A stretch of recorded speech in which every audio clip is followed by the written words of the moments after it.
What's happening, Boot Junkies? Mike Delgadio here, back with another video on home studio setup for voiceover. And in the booth today, we have two, call them entry-level voiceover microphones. I don't know if entry-level is really the right word because these are two really good microphones. So to call them entry-level or beginner, they're on the spectrum of microphones. These are two of the more inexpensive, sort of pro-grade microphones. Let's talk about them, and you'll see what I'm talking about. You'll hear what I mean as we proceed forward. We have two microphones in the booth. Starting with this one is the Technica AT2035 cardioid condenser microphone. This one comes to us on loan from a fellow booth junkie, John. Man, thanks so much for sending me your microphone on loan. I really appreciate the opportunity to use it. It's been just a whole lot of fun. This one is the Lewitt Audio LCT 240 Pro cardioid condenser microphone. Now, this one comes to us from Lewitt Audio themselves. They sent me this microphone after they saw my review of the LCT 550 that was a microphone on loan from a booth junkie that I liked so much I bought. I loved that microphone. And they saw that video and they said, would you like to test any other ones? And I said, sure. So they sent me a whole bunch of microphones that we're going to go through in a variety of different videos. After John sent me this, so thank you, Lewitt, for sending me this microphone. I'm really grateful for it. I think I marked this one as promoted content because it's from the company. That's sort of my policy, at least. If the company sends it to me, I mark it as promoted content. But the reason I put these two together was after John sent me his Technica, it turns out that these two microphones are really, really super similar price, specifications, sound-wise. And I wanted to give you an example of two microphones, entry-level microphones that might not be on your radar. Both of these microphones. I hear so much about, Rode NT1A and Rode NT1s and Blue Yetis and so forth. These are two microphones that, if they're not on your radar, they probably should be, especially if you're an aspiring voice actor, because these are going to serve you really well. Let's go over the specifications, some of the differences between them, and we'll go back and forth. If you're unfamiliar with my videos, you'll see the name of the microphone on the screen, and that will be the microphone you're listening to at that particular time. And we'll go back and forth. So let's start. First, both of these microphones share the same pattern. They are both cardioid pattern microphones. If that's a new term for you, if you don't know what that means, it represents the lobe of sensitivity of the microphone. So think of a heart shape, roughly heart shape, where this point of the heart, put that where the capsule of the microphone is. And that shape is the sensitivity of the microphone. So both of these microphones are sensitive from the front and a lot less sensitive from the back. They don't hear very well any sound that's coming from the back of the microphone, but they hear very well any sound that's coming towards the front of the microphone. Anything over your shoulder. So that's the sensitivity of it. And cardioid represents sort of the width of the pattern. There are other patterns. There's a supercardioid and a hypercardioid pattern that narrows up that sensitivity in exchange for a slight bit of sensitivity from the back, all the way to what they call a figure of eight pattern. That's very sensitive from the front and from the back and front, but very insensitive from the sides. And the opposite spectrum, the opposite end is omnidirectional, where it's the same sensitivity all the way around. These are both sensitive from the front. These are both condenser microphones. Condenser microphones is a style of microphone as opposed to, say, a ribbon or a dynamic microphone. These are condenser microphones, which means that you will need to have an interface or a mixing board or something that can supply phantom power to these microphones. And that holds true for pretty much any condenser microphone. It needs to have power applied to it.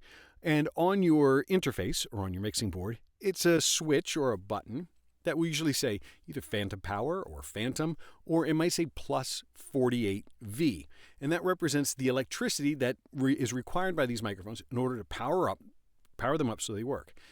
Other microphones, like dynamic microphones, don't require any intrinsic power. They generate their electricity, oddly, from the vibration of the diaphragm itself. But for condensers, they do require power. And in exchange for that, they tend to be more sensitive, they tend to be louder, and they tend to have a broader frequency response. They will hear more information. It also means they hear more information. So if you've got noise coming in from the street or from a furnace or from your computer fans, it's going to hear them, especially if that sound is coming over your shoulder and into the microphone. That way, condenser microphones, very sensitive, but it's why voice actors love them, because they hear every last bit of nuance. These have a very similar price point. When I looked on Amazon today, these were both $150. And in the world of condenser microphones, that's fairly entry level for professional grade microphones. There are a few other ones. There's AT2020. There's some USB microphones, but this is a pretty reasonable entry level price point.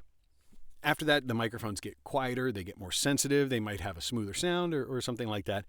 But this is sort of the entry level, what I consider the entry level for condenser microphones for a voiceover. Yeah, $150. $150, that's pretty straightforward.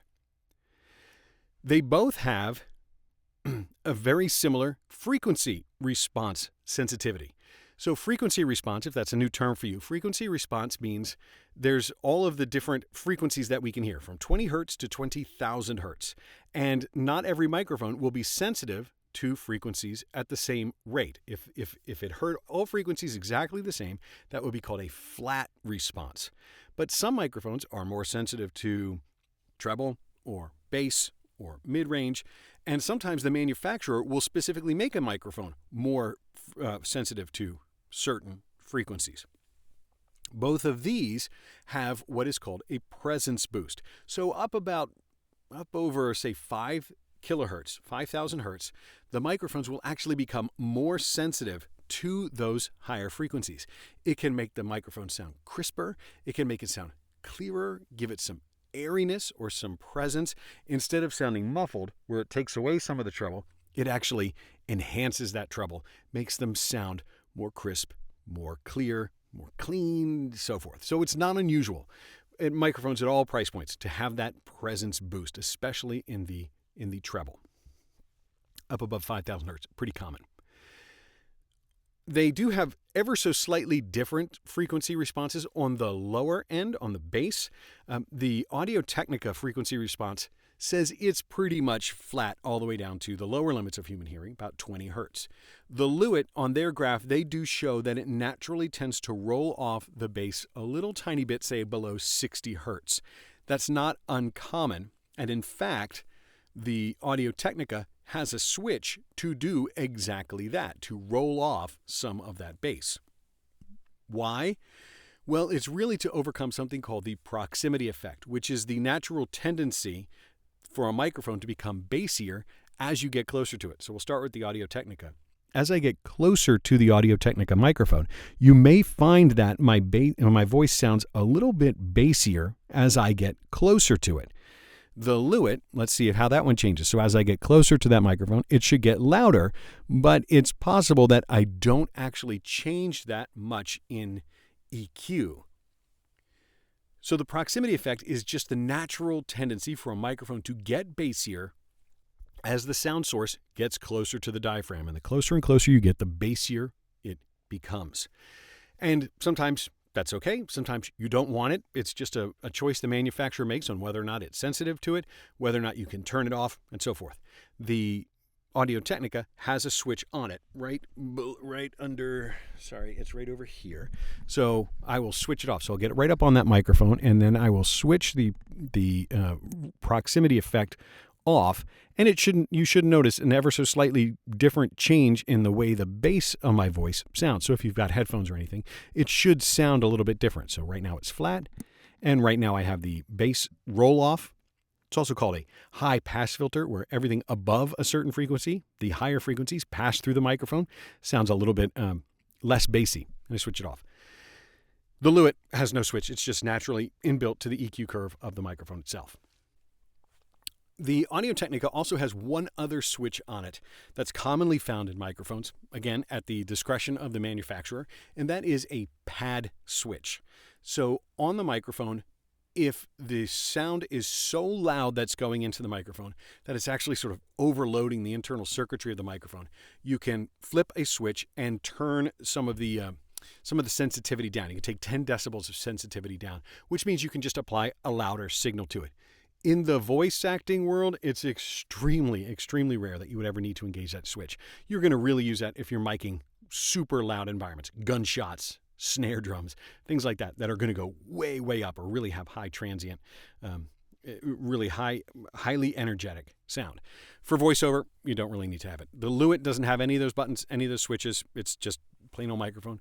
The Audio Technica does have a switch for the high pass filter to turn off that proximity effect, and also for padding. So ever so slightly different. Lastly, let's talk about the sound of the microphones. For me, I have a great deal of difficulty distinguishing which microphone is active when I'm listening to them. I do think that they have an extremely similar sound profile. They're both very quiet microphones, so if I'm quiet, there's no noise to speak of. Any hiss you're hearing is me existing here in the booth. There's, for their price point, they're extremely, extremely quiet. They do have a very, very similar sound profile. So as I've been switching back and forth, have you noticed a very significant change between them? I haven't. I think they're two extremely well-matched microphones. Couple of differences that you get when you purchase them. The Audio Technica does, I believe, come with the shock mount. So a shock mount, if you don't know what that's for, it's just an elastic suspension that helps alleviate vibrations that come up through the microphone stand or through the floor, anything like that. So if you were to touch the microphone, it's less likely to make rumbling and noises happen inside the microphone. The Audio Technica does come with a shock mount. The Lewitt just comes with this rigid mount. If you wanted a shock mount, you'd have to get an aftermarket one. On the other hand, the Lewitt does come with a little clown nose that you can put on top that acts as a pop filter, whereas the Audio Technica, if you wanted a pop filter, you would add it separately. This is really more of a windscreen than anything. This is not going to stop a ton of breath from getting in. Your breath can still go through these fairly readily, so you may still want a pop filter in front of one of these microphones as you work on your microphone technique and trying to avoid sending bursts of air into the microphone, which is called a plosive. You want to try to avoid that. In either case, you would probably want to get a pop filter for it. And if you thought you need it, I would suggest getting a shock mount. I think Lewitt will sell you a shock mount that will fit this microphone. Sorry, I'm at the end of being sick, and I've got a little bit of hoarseness. I apologize for that. What else is there to say about these microphones? Two really extremely well-matched microphones, two great sounding microphones. I'm really grateful for being able to have the opportunity to use both of these microphones. John, thank you so much. Lewitt, thank you so much. We're going to do a bunch of Lewitt microphones. They got some really interesting things in their lineup. We're going to do a bunch of them. But that's all I have for you today.